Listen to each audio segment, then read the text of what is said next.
talk about Prince here. Prince Rogers Nelson. I love this picture of Prince because literally he is letting you know what that industry is all about. You get into it, and once you sign them contracts, you pretty much are they damn slave. And he pretty much, I mean, even once he got up out of that, he was never, you know, fully out of that until they were ready to get rid of him. Or we're gonna act like he wasn't killed with the alleged fake Vicodin. Where did the fake Vicodin come from? Because it damn sure didn't come from that Walgreens up in, it wasn't in Minnesota, Minneapolis, one of the many somethings. You know, he was walking around with the people, performing with the people, like this pancakes, like this basketball, like this skirts, and like this heels, and like your bitch.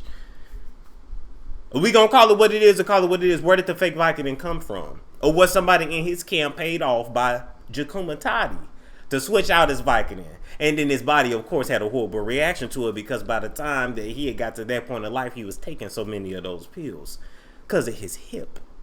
Now, I will say this. If he'd have had to just smoke the ganja, he'd have probably still been here. They probably laced his weed and messed up his weed, too. Anyway, I say all this to say Prince is having some troubles once again from the grave. They just truly won't let that man rest. Just like this industry won't stop putting up holograms of Prince at y'all Super Bowls and concerts. Justin Timberlake. Even though Prince clearly said he didn't never want no hologram because holograms are inherently demonic according to Prince. Y'all know Prince was a damn Jehovah's Witness. He didn't want no parts of that shit. He said when he gone and leave him alone. He left y'all with a whole bunch of great, awesome music that nobody can ever duplicate nor replicate. And that ain't good enough. Y'all gotta conjure his spirit. This is spirit conjuring all up and through the stage, knowing that wouldn't make this man happy. Justin, now Justin, you done already messed over Justin Timberlake. You already messed over black folks before. I still ain't forgave you for how you pulled out Janet's titty out there. You know, it was all good that you did that, and she took all the heat, even though you was the one that ripped it off. Why didn't you get no heat for the titty? But she got heat for the titty only for Adam. Yeah,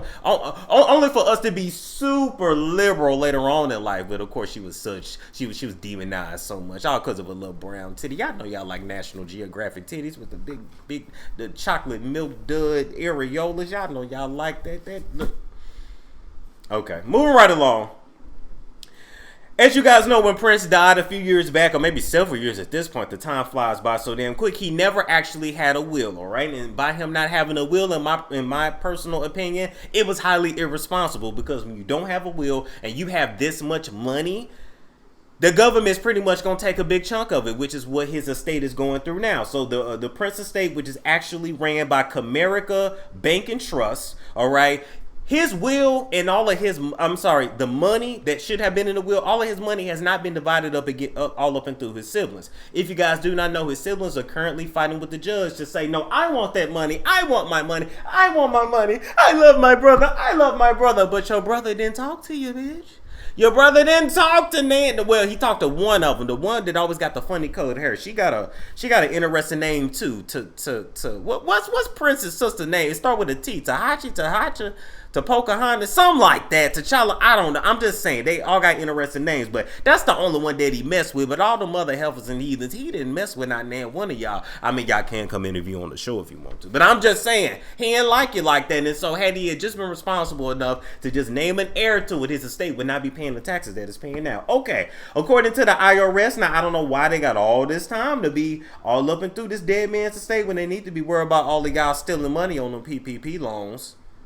You know, I ain't talking about the people that got, you know, little $10,000. I'm talking about y'all people that got $1 million for flame trucking and you buying fur coats and Lamborghinis. Oh, the IRS sees it all. But they had time to go reevaluate his estate, and they claimed that his estate is actually worth $163.2 million, not the 80-something million that they had that had previously been submitted by Comerica Bank and Trust. Now, Comerica Bank and Trust then said to the IRS, look, it's hard for us to actually determine all of the money that he had because he had money everywhere. None of this was put together. None of this was organized. And so you literally have people after death posthumously. I think I said that word right. I think I'm putting my master's degree to use. You got people after death trying to evaluate his assets and saying, okay, did he have money here? Did he have money there? Who did he owe here? Who did he owe there? He didn't leave nothing for nobody. He left a mess. Maybe this was his final FU. Maybe he felt like when he gone, you can just kiss my ass and you can deal with it because I can't spend the money in heaven, in the other world anyway. I don't know, but he sure as hell left a mess. I know I'd have been mad if he was my relative and I ain't got no little piece of change. I'm still waiting for my stimulus check. Ain't that sad? A lot of his stimulus still waiting for their stimulus check, and then when this is the biggest check that will stimulate the hell out of their life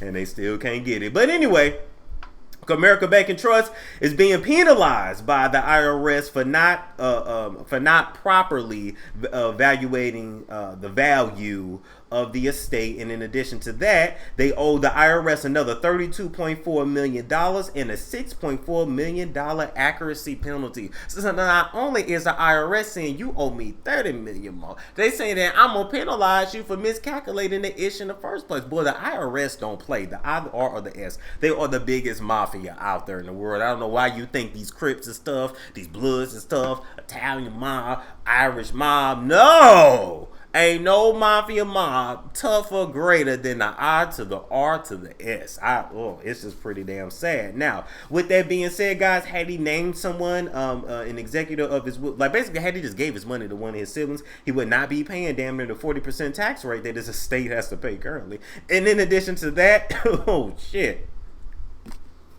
I was reading my notes here, and I was trying to figure out who wins in this situation. Is it the IRS when the siblings finally get their money? Who's gonna win in all this? And I said nobody's winning but the white lawyers, black entertainers. Don't make me go get Kaya's gavel. Black entertainers. When you are out here, when you got a big career, you got this money, you got a lot of shit, put your stuff in the will. Assign it to somebody. If you don't like nobody in your family, give it to a charity. If you don't, assign it to the person you like the most out of everybody that you hate in your family. Do something. At least give it to your people that got your blood running through them instead of the white lawyers that ain't gonna do nothing but chunk it up and buy a new house in Maui off your shit. Damn, I don't know why he didn't have his stuff together. It's sad. Have you ever wondered how the rich keep getting richer? They learn to leverage money and pass the knowledge down to their children to create generational wealth. If you're not trading, you may miss your family's wealth opportunity. Epic has removed the learning curve and are putting thousands of people into profits daily. Results will vary, but you now have an opportunity to earn while you learn from millionaire traders who can put you on the fast path to Forex trading success. Copy and paste live trade alerts that will be sent to your cell phone each day. Follow Epic's 2-week syllabus to learn to pick your own trades. I'm excited to be partnered with this company. It's giving me a skill set that will allow me to live the lifestyle that I want to live. Great Britain pound USD. I got from that trade $11.65, $15.15, $40.50, and $16.60. That all came from the expert trader. Join Epic today. Visit www.epictraders.live.